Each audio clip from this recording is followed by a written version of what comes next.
Olá! Hoje a gente vai desvendar uma das ferramentas mais inteligentes e eficientes de compras do governo, o Sistema de Registro de Preços, ou, como todo mundo conhece, o SRP. Nosso foco vai ser mergulhar nos artigos 82 a 86 da nova Lei de Licitações, a 14.133, para entender de vez como esse mecanismo funciona na prática e otimiza o gasto público. Pensa comigo, um hospital público que precisa de remédios toda semana, ou uma escola que usa material de limpeza o tempo todo. Imagina ter que abrir um processo de licitação do zero com toda aquela burocracia, toda santa vez que o estoque acaba, seria simplesmente inviável, né? Então, como é que se resolve essa necessidade de compras contínuas de um jeito ágil? Pois é exatamente para isso que o sistema de registro de preços existe. Este aqui é o nosso roteiro de hoje. A gente vai entender o que é o sistema, quais são as regras do jogo que precisam estar no edital, a validade desse acordo, como ele se aplica até para obras, o famoso mecanismo da carona e, no final, por que tudo isso é tão relevante. Então, vamos começar pelo básico. O que é exatamente o SRP? A melhor maneira de pensar nele é como um grande catálogo de compras super inteligente. Um catálogo onde os produtos, os serviços, os preços e os fornecedores já foram todos selecionados e negociados por meio de uma licitação. E olha só a definição oficial que a lei nos dá. A expressão-chave aqui é futuras contratações. A grande sacada é essa. A administração pública faz uma única licitação, bem robusta, para registrar os preços. E aí, durante um certo período, ela pode ir comprando o que precisa de forma muito mais rápida e direta, sem ter que começar um novo processo licitatório a cada compra. Vamos em frente. Para que esse catálogo funcione de um jeito justo e transparente para todo mundo, as regras precisam ser claríssimas desde o início. E onde ficam essas regras? Lá no edital. O artigo 82 é bem detalhista sobre o que o edital precisa ter. Por exemplo, definir a quantidade máxima de cada item dá uma previsibilidade para o fornecedor. Deixar claro o critério de julgamento, se é menor preço ou maior desconto, garante a competitividade.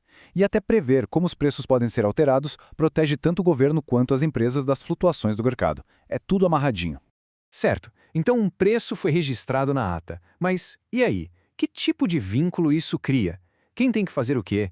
Existe uma obrigação de comprar?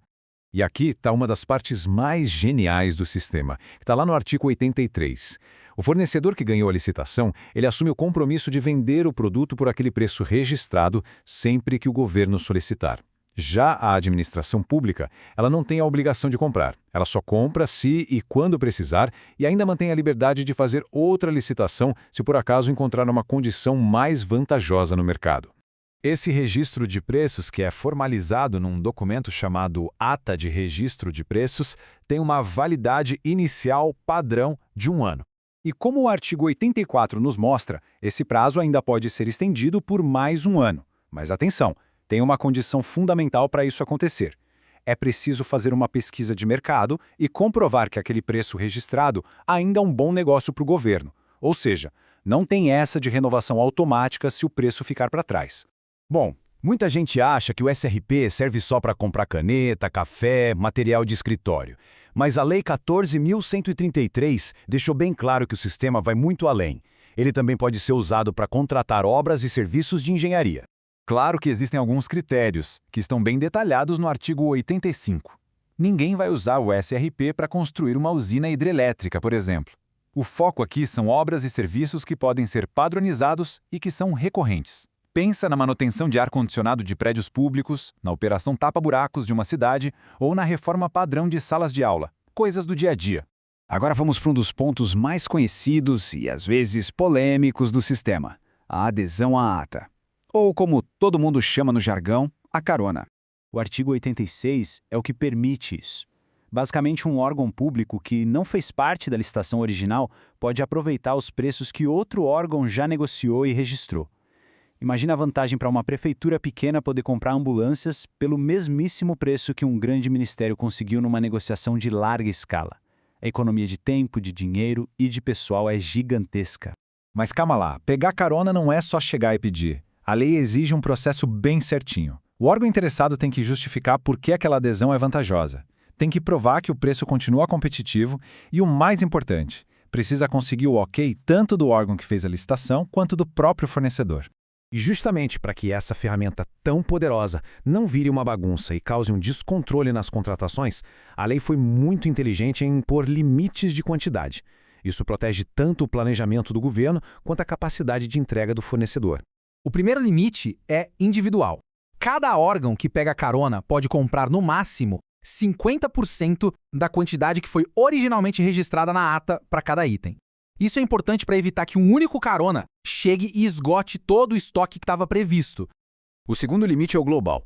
Somando tudo que todos os caronas compraram de um item, o total não pode passar do dobro da quantidade original da ata. Essa regra é fundamental para o fornecedor. Quando ele participa da licitação, ele consegue ter uma previsão da demanda máxima e se planejar para isso, sem correr o risco de ser pego de surpresa com um volume de pedidos impossível de atender. Bom, depois de juntar todas essas peças, fica a pergunta. No fim das contas, por que o sistema de registro de preços é tão importante assim? As vantagens são muito claras. A gente está falando de mais agilidade para atender o que a população precisa, de economia de dinheiro público porque compras maiores tendem a ter preços melhores, de racionalidade, pois diminui a carga de trabalho administrativo e de mais transparência, já que tudo fica registrado e acessível. Resumindo, é uma ferramenta para fazer o dinheiro público render mais e melhor. A lei nos dá a estrutura, nos dá a ferramenta, mas a verdadeira transformação acontece na forma como ela é usada. Então, a reflexão que fica é: como gestores públicos podem usar o SRP não só como um procedimento burocrático, mas como um pilar estratégico para uma administração pública muito mais eficiente e que entrega melhores resultados para toda a sociedade?